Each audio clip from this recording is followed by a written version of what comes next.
Ethan, E2, embodied and empowered here. I'm grateful to share my journey in real time with you. I'm also grateful to be completely solitary and have my experience and not share it with anyone in that moment. I'm trying to bring together both worlds. Having my own experience, but also it's like translating that experience into human language. It's a very interesting thing. So there's this energy that's happening right now in my own life. I'm calling it a death-rebirth portal. Who knows how physical that will be, but definitely psychologically and energetically and emotionally going through a death-rebirth, mentally, and physically, letting go of the old cells, the old cellular memory, the old patterns, so many things in the past that are shifting in this moment, creating space for the new. And then let alone the energies that are happening in the earth. It's a lot. So I'm doing my best to surrender, to be present, to make the most of, get ready for it, enemas. So doing all the practices I could do all day long, and sometimes the practice is rest. Sometimes the practice is, if I wake up at 4 a.m, the stomach's completely empty, that might be the time to do an enema. So if that's what needs to be done, that's what's done. Sometimes cold showers, sometimes holding space for somebody as they go through challenges over the phone. I've been meeting a lot of people through Facebook and have connected with a lot of beautiful people who I can support as they release old energies and draw in new energies. So that's a lot of what's happening. And then there's stuff at home. It's hard because, well, not hard, but I want to share authentically what's happening in my life. So it's just interesting sharing this on Facebook. But I'll just say that there is some conflict with people that I'm living with. So it's an amazing practice at just being present, holding space, trusting that no matter what happens, no matter who lives with me, who leaves, what happens, all is well. And that's the energy I'm holding. It's not being passive or complacent, but really feeling that vibration of all is well right now. God has me in the palm of his huge hands. And really following that energy. And at the same time, facing probably one of the biggest negative energies I've experienced. Well, not negative, but for me, I used to feel overwhelmed a lot for many, many, many years in all areas of my life. So now to have this experience, which for many would be overwhelming, it's almost like I've been practicing for many years, facing that overwhelmed energy, which I had been programmed to feel, and just continue that pattern of being overwhelmed by everything, feeling inadequate, feeling just there's not enough, I'm not enough, all those old energies. So now I have the training of integrating and releasing those energies, and now I'm doing my best to feel the intensity, but use the energy for my heart's creations and for good, for myself and for others. And that means when I have energy to assist others, doing that. When I don't,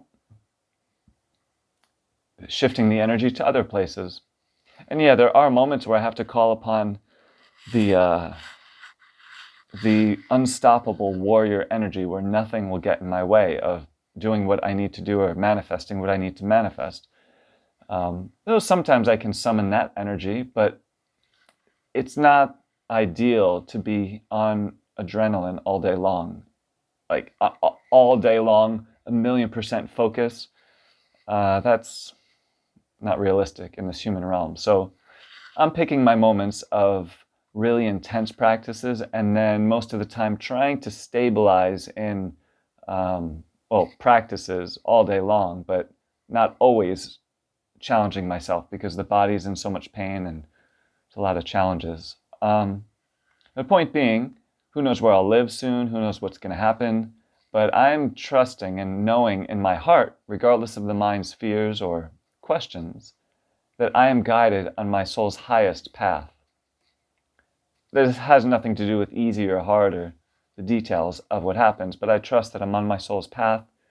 I'm doing my best to, oh yeah, this was part of my point, to not wait until the stress goes away to create beauty and to follow my dreams.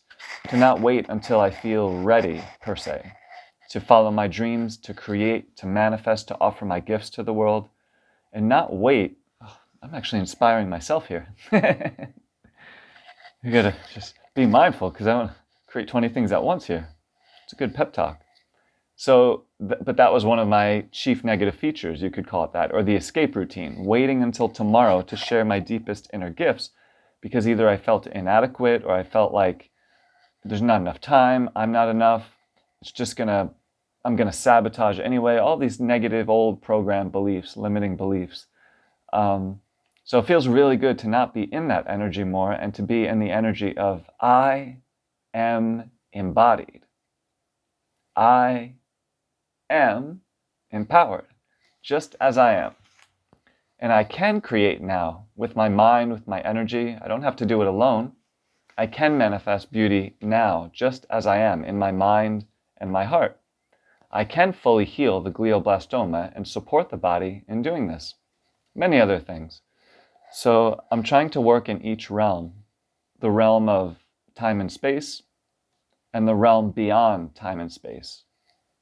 Doing my best to connect with the realm beyond time and space as much as I can and bring that energy into this realm. And that's part of the reason I came into this plane in the first place, is to bring... Oh, we have a basketball. All right, there you go. So father-in-law just rolled the basketball because I asked him, I said, you want to shoot free throws later? So we'll see with my right hand if I still got it. So yeah, that's what I'm doing. Pain all day, challenges all day. Who knows if... See, it's like things happen at home. Do I want to share it publicly? But it's like, what if 100,000 people are going to view my story, you know? And like, this could be helpful for them to see what's happening. So I want to respect people's privacy, but also at the same time, this is like a really interesting story that I'm sharing in real time. So yeah, there's been a little conflict with some family members, and who knows who's going to live where, who's going to leave, finances, who's going to pay for a home, all this stuff. But this is the real-time practice in faith. These are the things that happen in this realm. So doing my best to trust that I will fully heal, I will help others, and everything's going to work out. And if it doesn't, it still will. And then if it doesn't, it still will. So I'm trusting that no matter what happens, it's okay. And I'm trying to make everything a practice, just like free throws. So yeah, that's just a quick update. There's improvements. The inflammation is reducing. Doing anti-inflammatory practices like the enemas, coffee enemas, cold showers, standing barefoot on the ground while it's freezing cold, cooling down the energy, slowing down the mind, grounding my energy. That's what I'm focusing on, letting everything else follow. The prosperity, the money, the health, the connections, the manifestation of my inner gifts is all coming from me being embodied and empowered. So thank you for this little update, little rant. And the E2 affirmation, I'll do one round. I am embodied. I am empowered. And may you be as well. E2 here, wishing you well.